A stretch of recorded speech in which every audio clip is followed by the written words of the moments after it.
તો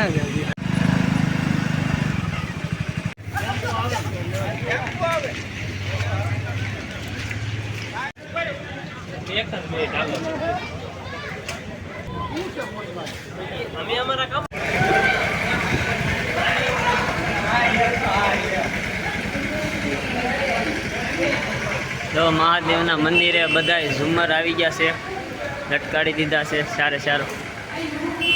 એક આમાં છે દર્શન કરવી જોરદાર, કાંઈ ઘટે નહીં. જો હર હર મહાદેવ, જો નાગદા ઓરિજિનલ કોબરા. 31 તારીખથી બધું કામકાજ આરામ થઈ ગયેલું છે, હવન કાર્ય ને એવું. ને બપોર પછી શોભાયાત્રા આવે છે અને 3 દિવસનું જોરદાર મોટા પાયે હવન રાખેલું છે. અને બધા હવે મહેમાન પણ આવવાનું ચાલુ થઈ ગયું. આમે બધું યજ્ઞશાળાનું કામ થાય છે જોરદાર. અહીંયા જો 21 કુંડી બધા યજ્ઞ છે, એ અહીંયા તૈયારી ચાલુ છે. જો જોરદાર જોઈ લો, કાંઈ ઘટે નહીં એવું છે બધું. આજ બધી યજ્ઞશાળાની જોરદાર તૈયારી થાય છે. અને બપોર પછી શોભાયાત્રા હશે અને 2-3 દિવસ સુધી હવન હાલવાનો છે. જય મહાદેવ, હર હર મહાદેવ. આમાં જો ભાઈ અમારા દાદાનું નામ છે, 5100 રૂપિયા ફાળો લખાવેલો છે ભાઈ મોહનભાઈ નારાયણભાઈ ગોહિલ.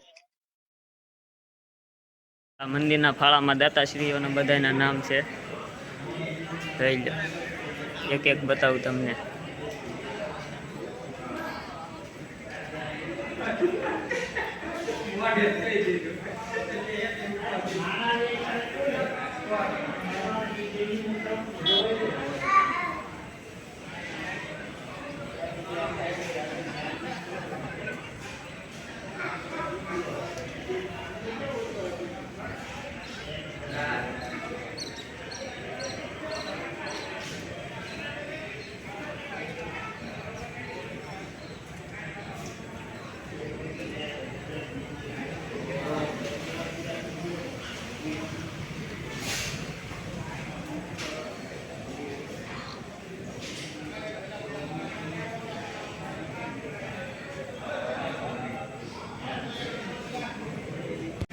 ત્યાં જતું વીખી નાખ્યું.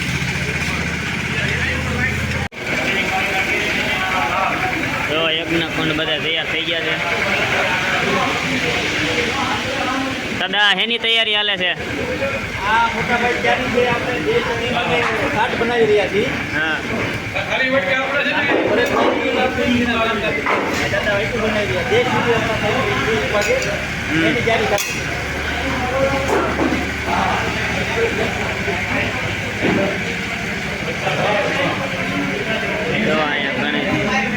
આમાં બધી મૂર્તિ આવી જાય.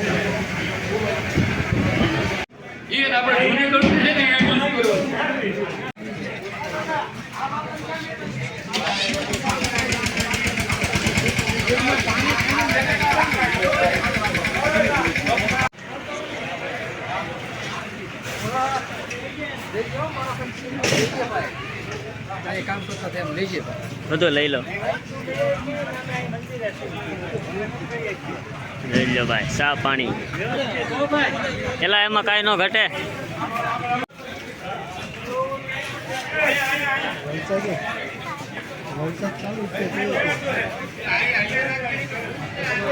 હર હર મહાદેવ, જય ભોળાનાથ બધાને. જો આપણા મહાદેવના મંદિરે હવનની વિધિ બધી ચાલુ થઈ ગઈ છે, તો તમને બતાવું.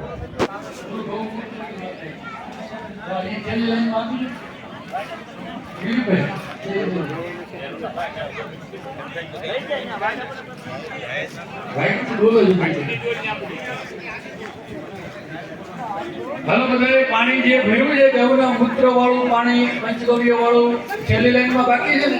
ખાંડ, 7 નદીઓનું પાણી, 25 કુવાનું પાણી, બોરિંગનું પાણી, 4 રસ્તાની માટી, હનુમાનજીની મંદિરની માટી, ગૌશાળાની માટી, ઘોડાઘરની માટી, ગજ શાસ્ત્રની કોર્ટ કચેરીની માટી, પછી બધા તીર્થોનું જળ એમાં મિક્સ કર્યું છે. ઔષધીય મિક્સ કરી એ પાણી વાળો હાથ કરી ચોળી આકાશમાં ઊંચું કરો. હરિ ઓમ. પ્રથમ ભસ્મનો સ્નાન કરવાનો. ભગવાન વિરુદ્ધ સૂર્યના વાયુરિતિ ભસ્મ, જલામિતિ ભસ્મ, જગમિતિ ભસ્મ, સર્વમિતિ ભસ્મ, વ્યોમેતિ ભસ્મ, સર્વગુ હવા ઇદં ભસ્મ. સુધી જ્યાં સુધી તમારા શરીરના અંગો ગાલ છે, ગળું છે, બાવડા છે, એ શરીરના અંગો ભૂલા હોય ત્યાં લગાડી આપો. ભાઈઓ બહેનો બંને. હાલો ફરી બોલો. ફરી હાથ બોલો, હાથ જોડો, ઊંચા કરો. સૂર્યનારાયણ ને બતાવો. એની અંદર કાને, ગાલે, કંઠે શરીરના ખુલ્લા અંગો ત્યાં અડકારી આપો. ગૌ મહેશ નાવાના પાછા અમે ભેગા કરી લઈશું. ખાડાને ઉતરવાનું નથી. હવન છે ને ભાઈ પ્રજ્વલિત થઈ ગયો છે અને મંત્ર ઉચ્ચાર પણ ચાલુ થઈ ગયું છે. સોપારી છે થાળીમાં ફેંકી દેવાની. હા ઈ લઈ લેજે બિલ્લા